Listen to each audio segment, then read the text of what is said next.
కడప జిల్లా తెలుగుదేశం పార్టీలో వర్గపోరు పీక్ లెవెల్కి వెళ్ళిపోయింది.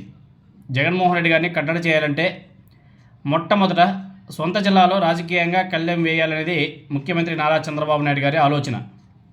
ఆ పని జరగాలంటే తెలుగుదేశం పార్టీ ఏకతాటిపై ఉండాలి. కానీ కూటమి అధికారంలోకి వచ్చిన తర్వాత తెలుగుదేశం పార్టీలో వర్గపోరు చాలా ఎక్కువైపోయింది.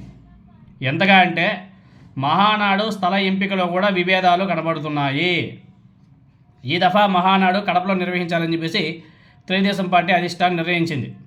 ఫస్ట్లో వాళ్ళు పులివెందులో నిర్వహించాలని చెప్పేసి అనుకున్నారు. మరి ఏమో కానీ పులివెందుల నుంచి ఇప్పుడు కడప అంటున్నారు. కడపలో 3 చోట్ల స్థలాలను కూడా పరిశీలించారంట. వైఎస్ఆర్ కడప జిల్లా అధ్యక్షుడు ఆర్ శ్రీనివాసరెడ్డి రాజంపేట మార్గంలో ఒక స్థలాన్ని సూచించారంట. మరికొంతమంది నేతలు ఎర్రగుంట్ల మార్గంలో విమానాశ్రయం ఎదురుగా స్థలం అయితే బాగుంటుందని చెప్పేసి వాళ్ళ అభిప్రాయాలు వాళ్ళు చెప్పారు. దీనికి సంబంధించి మంత్రులు అనగానే సత్యప్రసాద్, జిల్లా ఇన్ఛార్జి మంత్రి సవిత, రవాణా శాఖ మంత్రి రాంప్రసాద్ రెడ్డి వీళ్ళంతా కూడా విమానాశ్రయం ఎదురుగా ఉన్నటువంటి స్థలాన్ని కూడా పరిశీలించారంట. ఆ స్థలం అయితే వీఐపీల రాకపోకలకు చాలా బాగుంటుంది అని చెప్పేసి చెప్పారంట. అనుకున్నారు అందరూ కూడా. కానీ జిల్లా అధ్యక్షుడు శ్రీనివాసరెడ్డి ససేమిరా అంటున్నాడంట. కనీసం వాళ్ళతో కలిసి ఆ స్థలాన్ని పరిశీలించడానికి కూడా ఆయన వెళ్ళలేదంటే తెలుగుదేశం పార్టీలో వర్గ విభేదాలు ఏ స్థాయిలో ఉన్నాయో చాలా సింపుల్గా మనందరం కూడా అర్థం చేసుకోవచ్చు. బహుశా ఆ స్థలాన్ని సూచించిన కమలాపురం తెలుగుదేశం పార్టీ నాయకులు అంటే గిట్టకపోవడం వల్లే శ్రీనివాసరెడ్డి అటువైపు వెళ్ళలేదనే చర్చ కూడా గట్టిగా నడుస్తుంది.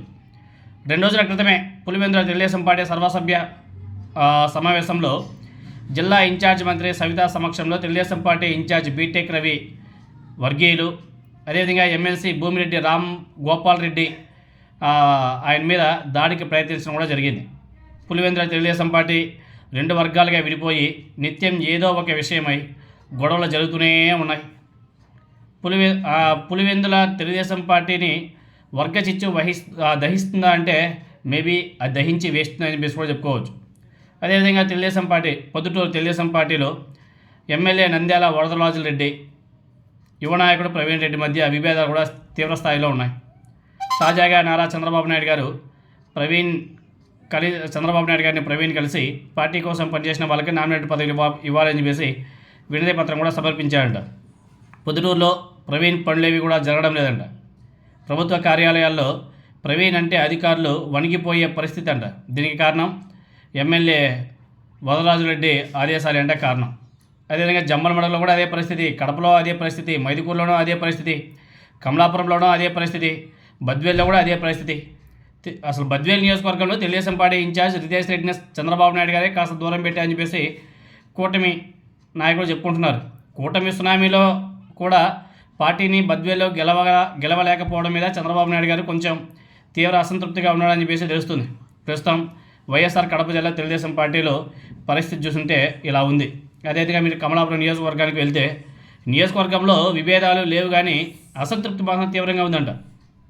ఇప్పటికే కమలాపురంలో 2-3 వేల ఓట్లను ప్రభావితం చేయగల ఓ నాయకుడు ఎమ్మెల్యే పుత్తా చైతన్యారెడ్డి దగ్గరికి వెళ్ళలేదని చెప్పేసి తెలుస్తుంది. అలాగే రియల్ ఎస్టేట్ వ్యాపారాల్లో అతిగా జోక్యం తెలుగుదేశం పార్టీకి రాజకీయంగా నష్టం తీసుకొచ్చేలా ఉందని చెప్పేసి కూడా తెలుస్తుంది. కడప ఎమ్మెల్యే మాధవిరెడ్డితో పుత్తా నరసింహారెడ్డికి తీవ్ర విభేదాలు ఉన్నాయి. కడపలో మీ పెత్తనం ఏంటని చెప్పేసి మాధవిరెడ్డి అడ్డుపడుతుందంట. సో వాళ్ళిద్దరి మధ్య కూడా ఇంకా అసలు ఇంకొక లెవెల్లే.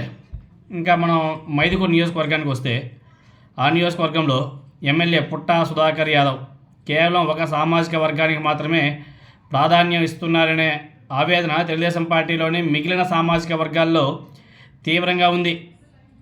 కోపం ఇది కూడా పార్టీకి చేటు తీసుకురాబోతుందనే అభిప్రాయం కూడా మనం గట్టిగా కొట్టి పడేయలేం. ఇలా ప్రతి ఒక్క నియోజకవర్గంలోనే అదే పరిస్థితి. కడప అసెంబ్లీలో అయితే అక్కడ తెలుగుదేశం పార్టీ విభేదాల గురించి మనం ఎంత తక్కువ చెప్పుకుంటే అంత మంచిదేమో. ఎందుకంటే మన మేడం గారు మాధవిరెడ్డి అదేవిధంగా సీనియర్ నేతల మధ్య తీవ్ర స్థాయిలో విభేదాలు కూడా ఉన్నాయి. మాధవిరెడ్డి ఒకవైపు, సీనియర్ నేతలో అలంకాన్పల్లె లక్ష్మీరెడ్డి, నగరాధ్యక్షుడు కొండారెడ్డి, అదేవిధంగా గోవర్ధన్ రెడ్డి, పసుపులేటి హరిప్రసాద్ వీళ్ళంతా కూడా మరో వర్గంగా విడిపోయి కత్తులు దూసుకుంటున్నారు. మామూలు కూడా కాదు. ఇలా కడప జిల్లా మొత్తం కూడా వ్యవహారం ఇలా నడుస్తుంది.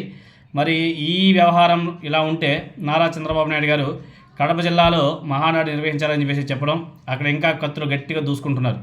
మరి ఈ లెవెల్ ఏదైతే ఉందో ఈ ఈ వ్యవహారం ఇది ఎంతవరకు వెళ్తుంది అనేది చూడాలి మరి.